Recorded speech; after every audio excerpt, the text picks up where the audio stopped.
Every 2 weeks in the course, an assignment is set. So once I've done my assignment, which is essentially a track, I upload it for my tutor to download, and he sends me back a DVR, which is a direct video response. It's a video produced by your tutor that is sent to you personally every couple of weeks while you're studying, giving you immediate feedback on your production. It's something that enables the students to have a one-to-one connection with their tutor. You see all of the mouse movements and any parameter changes made by your tutor. It's kind of like sitting in the studio over their shoulder watching what they're doing whilst they work. Hey Dylan, Ski here. Hope you're well. Many thanks for sending over your track. Absolutely loving this. So let's first of all have a listen through to the track, and I think we'll go up to maybe the kind of main groove, and maybe we can see if there's any improvements we can make, or I can make any suggestions. So yeah, let's give it a go. Here we go. Got a white noise coming in.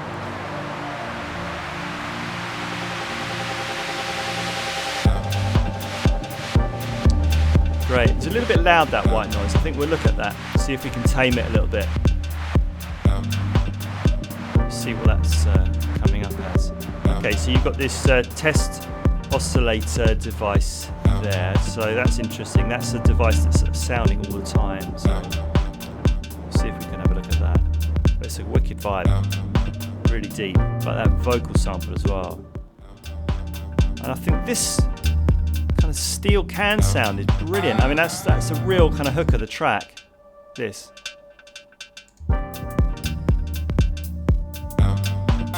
Definitely a distinctive kind of rhythm there, it's wicked.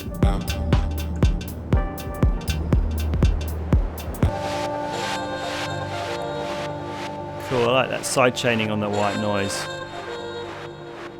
And the trumpet coming in, it's cool.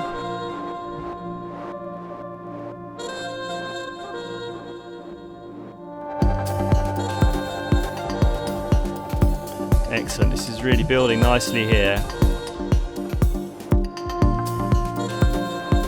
This is killer, this rhythm. Love that. And that's really working well with the sidechain white noise as well.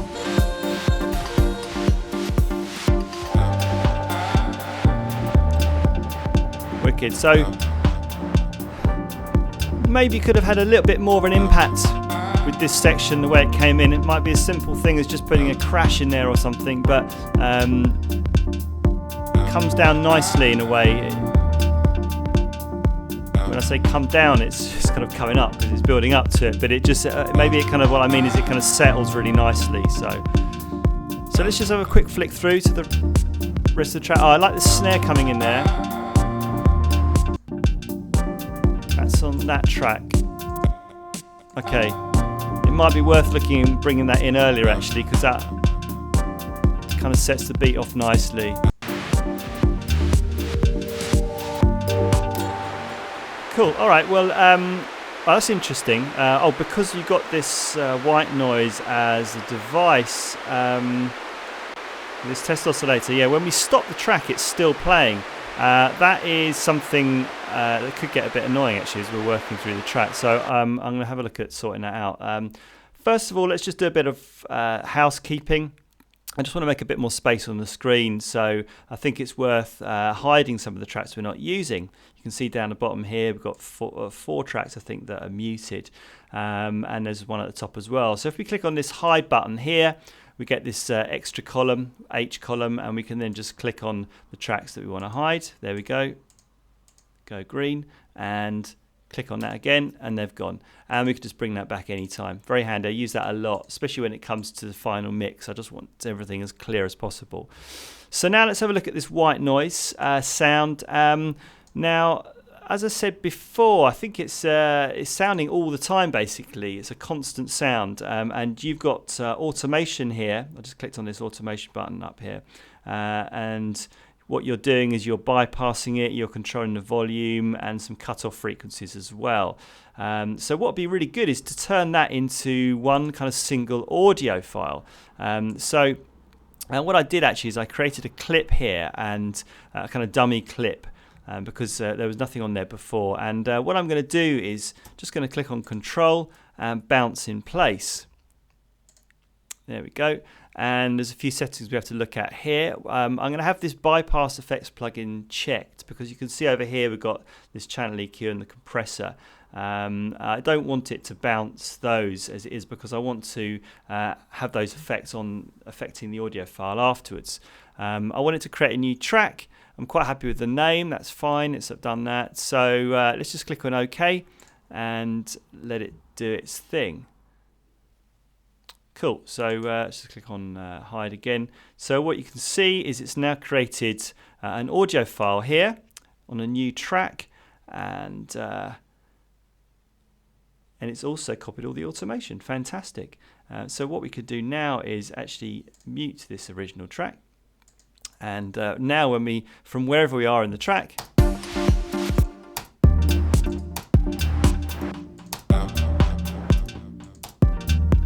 it's cool. So and we can then go in and start adjusting the volume. So I was saying that I thought it was a little bit loud going into this main groove.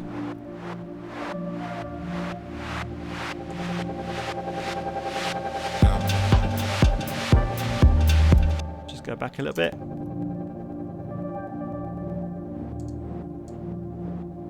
Just going to bring that down.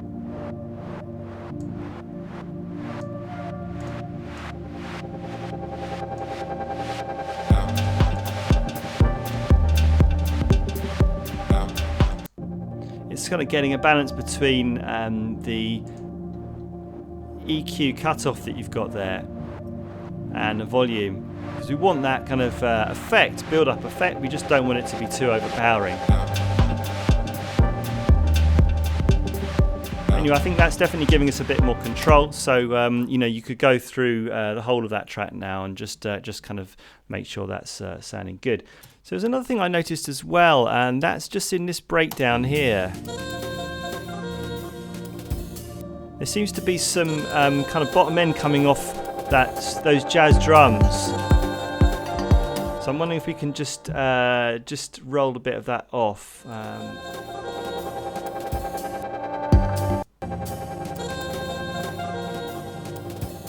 I think that's a bit better. There we go.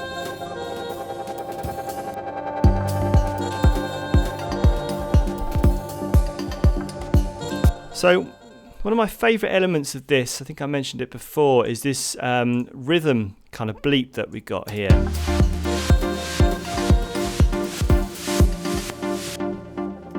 Really loving this. Let's just open that up and just kind of see what automation you've got going on there. It sounds like you've just got some sort of filter cutoff. Yeah, that's right.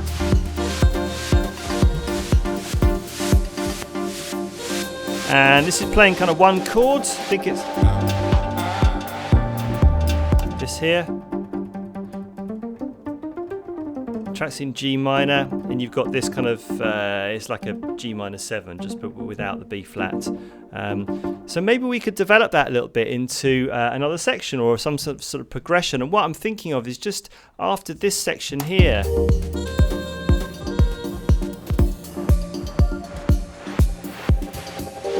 just kind of developing this chord here into maybe a slightly different pattern, that kind of thing. So what I'm going to do is I'm going to copy over these drums. Just going to bung those over here for the moment. There we go. And maybe let's just try recording something in.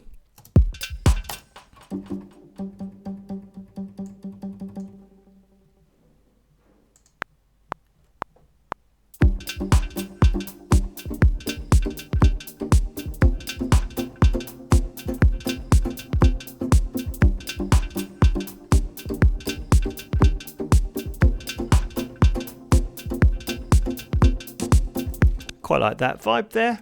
Let's just quantize it, make sure it's bang on time. Let's just put a 16A swing on that. So then we could maybe kind of get a bass to go along with that as well. Let's just see what we've got here. We've got this deep bass. I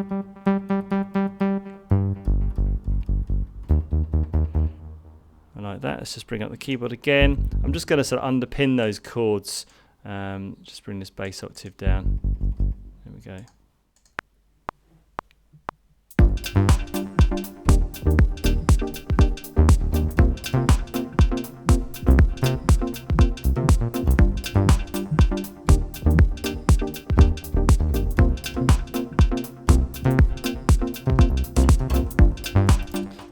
And let's put a bit of quantize on that as well. So what we could do now is just use the skip cycle function. So we could actually hear what it's going to sound like, or the transition from that section that I mentioned before into this new section. So I was talking about it coming in after here. So what we can do, if we press down Command and we backwards drag this cycle range here, if we just play from before that,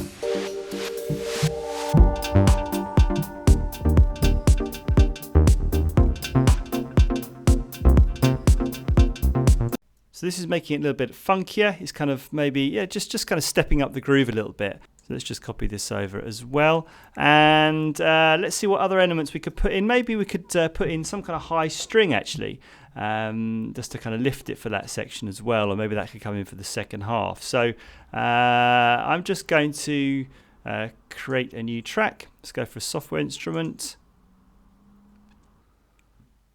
And let's type in strings. Okay, so let's just play along.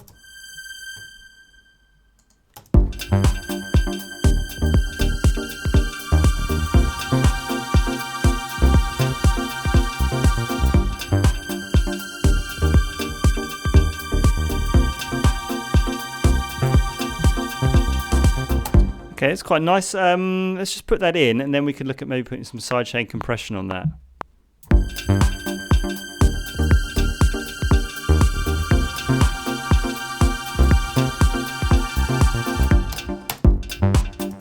Again, a bit of quantize. So I'm just going to go for some compression. Let's get this out of the way. And let's get the sidechain as audio 6 because that's what you had on yours.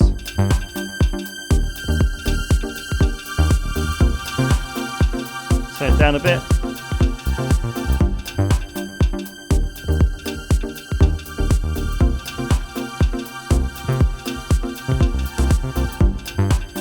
Cool, so let's try out a feature of Logic 10. Like I mentioned before, let's try an arpeggiator out. So let's just create another software instrument.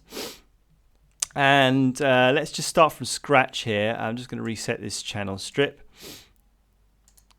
There we go. And I'm going to start off with, I think we'll just go for an ES1. Let's just have a look at the factory settings. Let's start off with this percussion wave. That's quite nice. So let's just take this down here, how much the envelope is affecting that cutoff. And then let's go to here, the MIDI effects and the arpeggiator.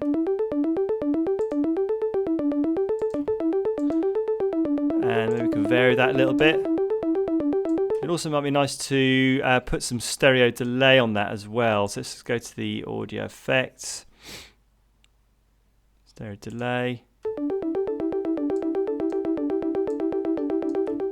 Let me just bring up my keyboard again so you can see what I'm playing. Just make that a bit smaller.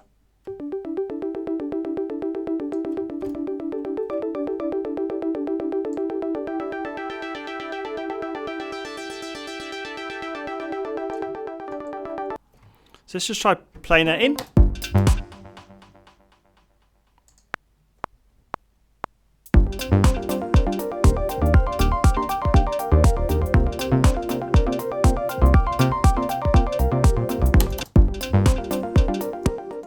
Nice. So what we could also do is bring up the smart controls here.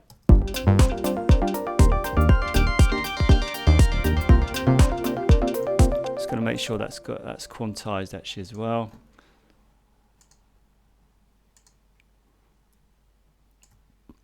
Let's just copy that over.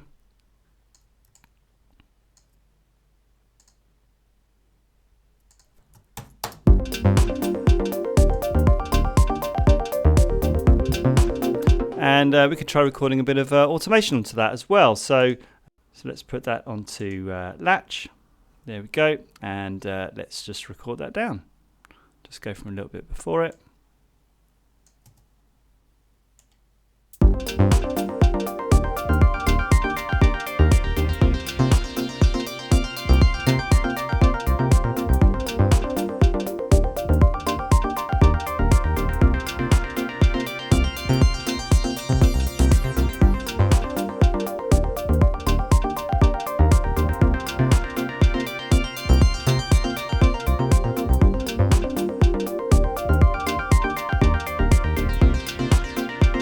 just going to turn it down a bit, and we'd also look at putting some automation on this rhythm sound as well.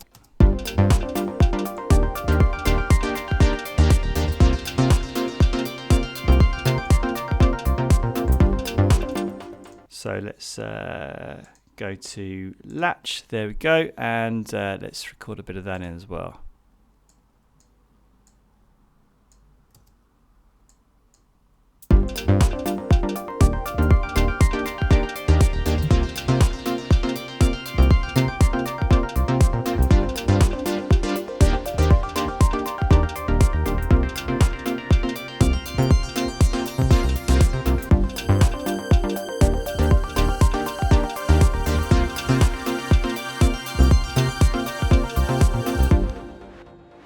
So what I wanted to do is just to work with the elements that you've already got and maybe try out a few different things as well, and just to kind of create a new section that would give a little bit more energy to the track. I'm going to leave it up to you to work out where you want to put that, but I just wanted to sort of, really sort of provide a few more ideas for you. But I love this track, Dylan. It's a real winner, and I look forward to hearing the final version.